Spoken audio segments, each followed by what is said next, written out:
Tom Brooks joins us now, and he is a professor of law and government at Dean, and the Dean also at Durham University. Thanks so much for joining us on the News Hour. There is a lot there that has happened with Trump versus social media. It's hard to keep up sometimes. Right now, at this juncture, where is Trump versus Twitter and Trump versus social media? Well, at the moment, I think it's very much Twitter 1 or 2 and Trump 0. Twitter seems to be his favorite method of communication. You noted the many tens of millions who follow him on Twitter. He's been a big fan of Twitter in particular. They've been the quickest to jump on fake news being spread on its channels. They've been more quick to take decisive action. They were also more keen on kind of removing kind of issues around money and political advertisement. They had a more aggressive stand on that than other social media companies, such as most notably Facebook, where, say, for example, right here, you've got Twitter that is kind of putting these messages, out about the manipulation. Basically, he's tweeting fake doctored news, versus Facebook, which has been allowing these messages, some of the similar things, to go on without any restrictions. I think Twitter is doing better than the others on this. I think the others have simply been a bit probably afraid to show real leadership, given that he's the president. They want to only censor things if they really feel it's justified. So being maybe overly cautious. I hope Twitter's lead gives others moral support, if not other kinds of support. And finally, I think that Twitter having the stronger position on this is, of course, the one that will be most frustrating to the president, given that's the one he uses the most. You never hear about him on other platforms, what he's saying there, but you do hear it on Twitter. So Twitter taking a stand on him will surely get to him. Absolutely. He uses it so much, and we talk about it in the news nearly every day. One thing, why do you think he tweeted that video?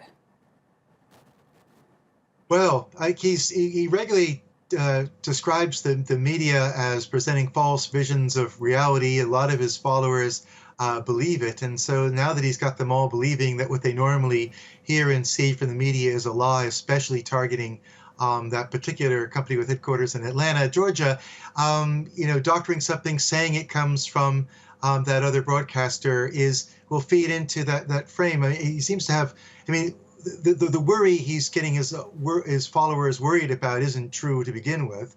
And he's just quite literally lying to everyone and trying to get his followers to back it. I mean, it just beggars belief that he does it. But it seems he's very much speaking to his supporters, his bubble.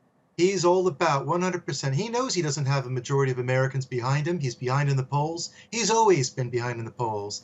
But what he's trying to do is for those who are on his side and take his positions, he's speaking to them and giving them something to rally their support around. It's only meant for them. It's not meant for anybody else. And what more do we know about the executive order that he was talking about recently? Well, when it comes to any of his executive orders, they're all typically made too quickly and with very bad legal advice. When these things get challenged, he has a great habit of losing. And as he did the other day in the Supreme Court in the case, not so much on what he wanted to ultimately do. That wasn't necessarily a problem as it were, but really how he was going about it is a problem. And he's just doing more of that. So his executive order is trying to kind of force social media companies to kind of sing to his tune, I think are not going to come to anything. I mean, in short, I think these executive orders are a sign of how weak the president is. I mean, executive orders are bits of legal space where you can temporarily try to set the law kind of sort of where Congress is unable to act, where others are not able to act. And it's a sign, given how much he uses it, of how impotent he has been in Congress. He's really passed almost no laws. He's had almost nothing happen. The only thing he can do are these very temporary, few weeks, couple months, bits here, bits there that get overturned in the court as soon as it's heard.